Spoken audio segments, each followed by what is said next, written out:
వద్దురా బాబు అంటే తెల్లారి వెళ్ళేసరికి స్క్రాచెస్ ఎక్కువ అవుతాయి. హలో, అందరికీ నమస్తే.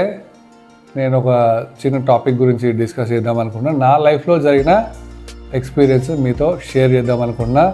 వీడియో కనుక నచ్చినట్లయితే ప్లీజ్ ఒక లైక్ చేయండి, సబ్స్క్రైబ్ చేసుకోండి. ఎంతో కొంత యూస్ఫుల్ అయ్యే ఇన్ఫర్మేషన్ నేను చెప్తాను. రైట్, టాపిక్లోకి వెళ్ళిపోదాం. అదేంటంటే, మన మనసు ఎప్పుడూ మనకు కరెక్ట్గానే చెప్తుంది. వచ్చిన చిక్కల్లా ఏంటంటే, మన మనసు చెప్పిన మాట వినకుండా పక్క వాళ్ళ మాట మీద ఆధారపడి వాళ్ళ మాటలు నమ్మి నిర్ణయం తీసుకోవడం అబ్సల్యూట్లీ రాంగ్. కానీ everyone does the same thing. మీరైనా నేను కూడా చాలా చేశాను, but I change my self, మార్చుకున్నాను. ఏదైనా కానీ మన మనసు చెప్పింది కరెక్ట్ చెప్తుంది.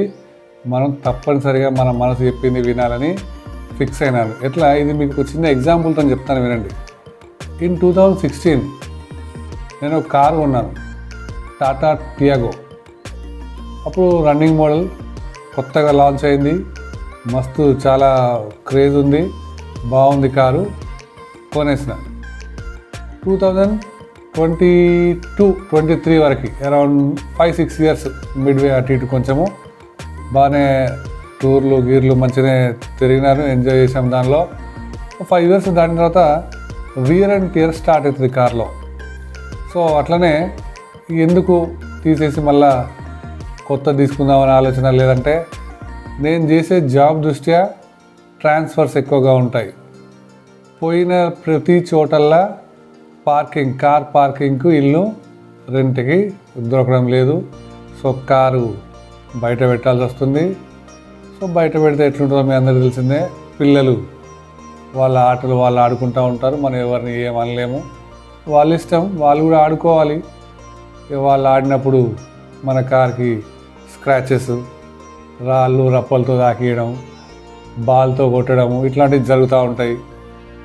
మనము రెంటుకున్నాము, వాళ్ళు పిల్లలది లోకల్ చంటీలు. వాళ్ళని వద్దురా బాబు అంటే తెల్లారి వెళ్ళేసరికి స్క్రాచెస్ ఎక్కువ అవుతాయి. పోనీ సైలెంట్గా ఉందామంటే ఉండలేము, మనసు ఒప్పదు. సరే, రెంటుకున్న ఇంట్లో కార్ లోపల పెడదామంటే రెంటుకున్న ఇల్లులో కార్ పార్కింగ్ పెట్టడానికి అనువుగా ఉండవు. అంత కార్ పార్కింగ్ ఇచ్చుకునే ఇల్లులో రెంటు ఓ రేంజ్లో ఉంటాయి. వాళ్ళు ఆ మాత్రం ప్లేస్ దొరికితే ముందట అందులో కూడా ఎవరైనా కానీ ఇంత రెంట్ వస్తుంది కదా అని చెప్పి దాన్ని కూడా ఒక రూమ్ లాగా మలిచి రెంట్కి ఇచ్చేస్తారు. సో కార్ పార్కింగ్ ఇక్కడ అవైలబుల్ లేదు అండ్ ఇబ్బంది అవుతుంది. మళ్ళీ నా జాబ్ దృష్ట్యా లీవ్లు కొంచెం ఇబ్బంది అవుతున్నాయి, తిరగడం కుదరట్లేదు. అండ్ మోర్ ఓవర్ 5 ఇయర్స్ దాటిపోయింది. సో కార్ని అమ్మేద్దామని ఫిక్స్ అయినా 2022లో. యాజ్ యూజువల్ పెట్టాము. ఒక పార్టీ వచ్చింది, 4,30,000కి బేరం ఆల్మోస్ట్ ఫిక్స్ అయిపోయింది. నాతో వచ్చిన ఫ్రెండ్ ఏమన్నాడంటే, అరే కార్ సెంటిమెంట్ రా, నీకు ఒక గుర్తింపు, అది కార్ని నువ్వు ఎట్లా అమ్మేస్తావు, కార్ అమ్మేస్తే ఎట్లా మొత్తం కార్ అమ్మేసుకోమని చెప్పి పరువు పోతుంది అని ఏమో చెప్పిండు. I was clear in my mind. నాకు అనిపించింది ఇది తీసేయడమే కరెక్టు. దీనివల్ల మనకి ప్రస్తుతం యూజ్ తక్కువగా ఉంది. అనవసరంగా ఇన్వెస్ట్మెంట్ కాస్ట్లు పెరుగుతూ ఉన్నాయి, రన్నింగ్ కాస్ట్లు పెరుగుతూ ఉన్నాయి, మెయింటెనెన్స్ కాస్ట్లు పెరుగుతున్నాయి, ఇన్సూరెన్స్లు అడపదడప హైవేలో పోతా అంటే కొంచెం స్పీడ్ లిమిట్ దాటినా స్పీడ్ గన్, ఆటోమేటెడ్ స్పీడ్ గన్లు ఉంటాయి. 1,035 రూపాయలు ఇంక్లూడింగ్ సర్వీస్ ఛార్జ్తో సహా ఫైన్ వచ్చేస్తుంది. ఇదంతా ఏం తలకాయ నొప్పి. సర్లే తీసేద్దామని నేను తీసేద్దామని ఫిక్స్ అయినా. ఐ వాజ్ వెరీ క్లియర్, దీన్ని నేను తీసుకున్నాను. బట్ నాతో వచ్చిన ఫ్రెండు ఇట్లా చెప్పిండు, కార్ తీసేస్తే తలకాయ తీసేసినట్టే అన్నట్టు చెప్పిండు. అంత ఆలోచించుకున్న నేను కూడా ఆ ఒక్క క్షణంలో వాడు చెప్పిన మాటకు నిజమేమో అనిపించింది. చూడండి ఎట్లా ఉంటుందో. మీరు 100% స్టబర్న్గా నిర్ణయం తీసుకొని ఉన్నా కానీ ఆల్ ఆఫ్ ఏ సడన్ ఎవరో ఒకరు ఏదో ఒక రూపంలో వస్తారు మిమ్మల్ని.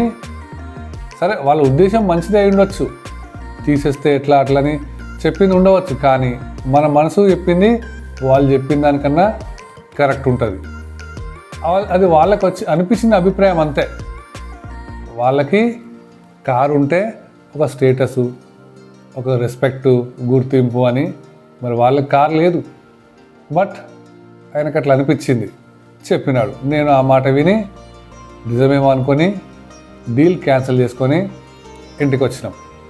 వచ్చిన దగ్గర నుండి సేమ్ మళ్ళీ అదే ఫీలింగ్, అరే మంచి ప్రైజే వచ్చింది కదా, తీసేస్తే అయిపోయేది కదా, ఎందుకు నేను ఇట్లా పోయి మళ్ళీ వెనక్కి వచ్చినాను అని అనుకొని ద టైమ్ హ్యాస్ గాన్. నడుచుకుంటూ ఇట్లా ఆలోచించుకుంటూ ఇలా కాలం నడుచుకుంటూ వెళ్ళిపోయింది. 1 year అయిపోయింది. 2020లో ఎగ్జాక్ట్ 1 year అయింది. మళ్ళీ సేమ్ అదే కారు మళ్ళొక పార్టీకి సేల్కి పెడితే 2022లో 4,30,000 అన్న వాళ్ళు ఇప్పుడు 3,70,000 ఇస్తామని ఒప్పుకున్నారు. సో 1 year కాలం గడిచింది, డిప్రిషియేషన్ తగ్గింది. డిప్రిషియేషన్ దానికి వాల్యూ తీసేయంగా 4,30,000 నుండి కార్ వాల్యూ 3,70,000కి వచ్చింది. 60,000 తగ్గింది. నేను దానికి 1 yearలో ఎవ్రీ మంత్ 5,000 చొప్పున 60,000 ఈఎంఐలు కూడా కట్టేసిన. నేను అప్పుడే 2022లో ఆ కార్ అమ్మేసి ఉంటే 4,30,000 నాకు చేతికి డబ్బులు వచ్చేది. ఈఎంఐ నాకు 60,000 కట్టాల్సిన అవసరం లేకుండా పోయేది. కానీ నేను 2023లో మళ్ళీ 2022లో తీసుకున్న నిర్ణయం మళ్ళీ దాన్ని ఎగ్జిక్యూట్ చేసిన. ఈసారి 370K కార్ అమ్మేసిన. పైపెచ్చు మీదకి వెళ్ళి ఒక 60,000 ఈఎంఐలు నా జేబులోకి వెళ్ళి పాకెట్లోంచే కట్టిన. సో నాకు అప్పుడు అనిపించింది, నేను ప్రతిసారి కరెక్ట్ నిర్ణయం తీసుకుంటున్నా, ఏదో ఒక విషయంలో ఏదో ఒక రూపంలో వచ్చి. అందుకే మీరు కూడా మీ మనసుకు నచ్చింది కరెక్ట్ చెప్తుంది. మన మైండ్ మనకేం కావాలో మన మైండ్కి మస్తు తెలుసు. నీకు ఏ షర్ట్ కావాలి, నీకు ఏ ప్యాంట్ కావాలి, నీకు ఏ కలర్ నచ్చుతుంది, యు నో ఎవ్రీథింగ్. మీరు షాపింగ్ పోయినా కానీ ఒక్కరే పోండి, ఎవరైనా తీసుకుపోవాలి అది చాలా పిచ్చి లాజిక్లు ఉంటాయి. It's absolutely wrong. So coming to the car. So car అది 60,000 లాస్ట్కి 60,000 ఈఎంఐలు కట్టేసి మొత్తానికైతే సేల్ జరిగింది. చివరికి జరగాల్సింది అదేదో అప్పుడే అయిపోయి ఉంటే సో కొంచెం అమౌంట్ మిగిలేదు. ఇట్లా ఒకటి కాదు, ఈ కార్ పెద్ద విషయం. ఇంకా చిన్న చిన్నది చాలా. షోరూంలోకి పోయినప్పుడు ఏమైనా జీన్స్ ఏమైనా కొందామనుకున్నప్పుడు అది ఎగ్జాక్ట్ ఫిట్టే కాదు, మొహమాటం. ఏమనుకుంటారు అని మొహమాటం. ఏమీ అనుకోరు, వానికి బాగా క్లారిటీ ఉన్నది, కొనలే అనుకుంటారు అంతే. మనమే వాళ్ళకన్నా ముందు ఏమనుకుంటారు అని చెప్పి ఒకసారి 2,000 జీన్స్ తీసుకొచ్చి అట్లా షెల్ఫ్లో పడింది అంతే, ఒకసారి కూడా వేసుకోలే. ఒకసారి రిలయన్స్ ఫుట్ ప్రింట్స్కి పోయినాం, ఒక షూ పేర్ తీసుకున్నా 3600. అది టైట్ ఉందని నాకు తెలుస్తూ ఉంది, కానీ సేల్స్ గర్ల్ వచ్చింది, సార్ బాగుంది, కాలుకు మంచిగా ఉన్నది, సెట్ అయింది, ఇది సాగుతుంది, అది ఆటోమేటిక్గా పెద్దగా అవుతుంది, ఇది అట్లా రైట్ ఉన్నది, వాడిన కొద్ది లూజ్ అవుతుంది, ఏమో చెప్పుడు. మొహమాటం. మళ్ళీ ఈ ఏదో మొహమాటానికి పోయి ఆ షూ కొనుకొచ్చుకున్న దాన్ని కూడా 1-2 సార్ల కన్నా ఎక్కువ యూజ్ చేసింది లేదు. సో మన మనసు చెప్పింది మనకు ఎప్పుడు కరెక్ట్ చెప్తుంది.